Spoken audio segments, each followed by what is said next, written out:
10 September शनिबार खालि जराफुख्रि तिनालियाव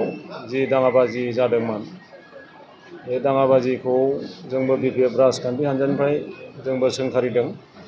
आरो नैबे बिसायख'थियाव बयबो दोलोआ मोनसे सान्थि परिबेक सृष्टि खालामनांगोन आरो बे 22 तारिखआव जि जानो लागा जोंहा जि बिसायख'थि बे बिसायख'थिया गोजोनैनो जानांगौ दा बे हिसाबैनो जोंबो बिपिएफ राजखान्थि हान्जानिफ्राय हास्थायदों नाथाय जों 6 तारिखआव जि घटना जालांबाय जाथाया जालांबाय बे जाथायखौ लानानै किसुमान इउपिपिएलनि दैदेनगिरिफोरा जिबादि अजद दैखांदों बे अजदआ सैथो नङा एदिनखालि जोंनि सानैसो सापर्टारजों आरो बिथांमोननि सोद्रोमा जितु निपेन कछारी बिथांमोनजों खोन्था दान्थे बिथान्थे जालायदों आरो बेयाव खोन्था दान्थे बिथान्थे जानायाव निपेन कछारीखौ किसुमान सुबुङा बिथांखौ गाग्लोबदों होननायखौ जों खोनादों नाथाय जोंनि जराफुख्रि प्राइमारि बिपिएफनि जोंहा गाहाय नेहाथारि मुकुल चन्द्र बर'आ बेखौ होबथादों आरो निपेन कछारीखौ बे जाथायनिफ्राय बासायदों दा बे जाथाया गुबैयै जोंहा जितु इउपिपिएल दोलोनि किसुमान दैदेनगिरि सोद्रोमाफोरा गामि गामि रां राननाय थिं राननाय टर्च राननाय बायदि मुवा राननायनिफ्रायनो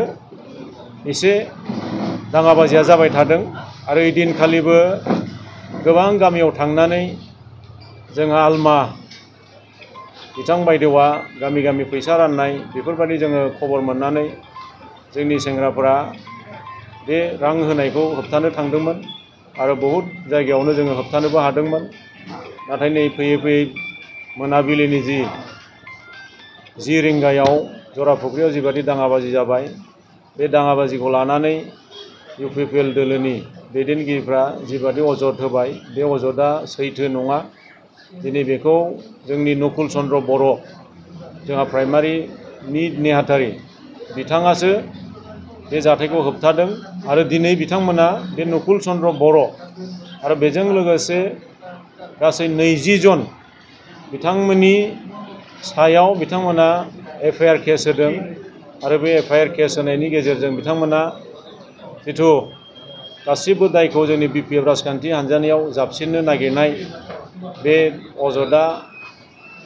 गनायथाव नङा आरो बे अजदखौ जोङो सोंखारिदों आरो बे समाव जों गावजों गाव बिदि बदनाम होलायनाय सोंखारिलायनायखौ जोङो बन्द खालामनांगौ आरो सान्थिपुर्ण भाबै जाहाथे फैबाय थानाय बिसायख'थिया जालाङो बेखौ बयबो राजखान्थि दोलोआ बेखौ नाजानांगोन आरो बे बयनिबो दायित्व जोङो बेखौनो खावलायगोन जे दिनै एमसिसिनि उनाव जोङो बिथांमोना जिबादि इलिगेल भाबै गामि गामि थिं राननाय थाखा फैसा राननाय मुवाफोर राननाय बेफोरखौ टटेलि बन्द खालामनांगोन बिथांमोना अब्लासो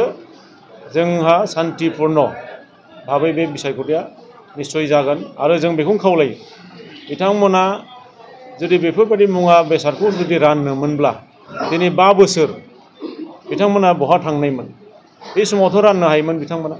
नाथाय दिनै बिथांमोना जेबो मावखायाखसै जेबो जौगाथाय खामानिफोर मावनो हाखायाखसै दिनै बिथांमोना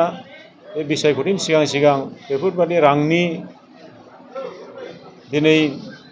रां राननानै मुवा बेसाद राननानै बिथांमोना बिसायख'थि देरहानो नागिरनाया दिनै सोंखारि जाथाव आरो आं गुरै खावलायदों बिथांमोना बेफोरबायदि राननायनिफ्राय जानगाराव थानांगौ जाहाथे जोङो सान्थिपुर्ण भाबै जाहाथे जोंनि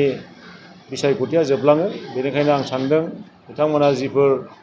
जाय जोंनि सेंग्राफोरा दाय गैया बे दाय गैयि सेंग्राफोरखौ बिथांमोना नंखा बाला दिनै अजद दैखांनायखौ जोङो भैरबकुन्द ब्लक बिपिएफ राजखान्थि हान्जानिफ्राय जों गोख्रोङै बिथांमोनखौ सोंखारिदों दा बेखायनो जोङो रायजो राजाखौ मोनदों जे जबरदस्त जुदि रांफोरखौ होयोब्ला रांफोरखौ ला खिन्थु जोंहा बिटिसि रैखाथिनि सार्थआव जोंनि लाइमोनफोरनि इयुन दानायनि सार्थआव जोङो देग्लाय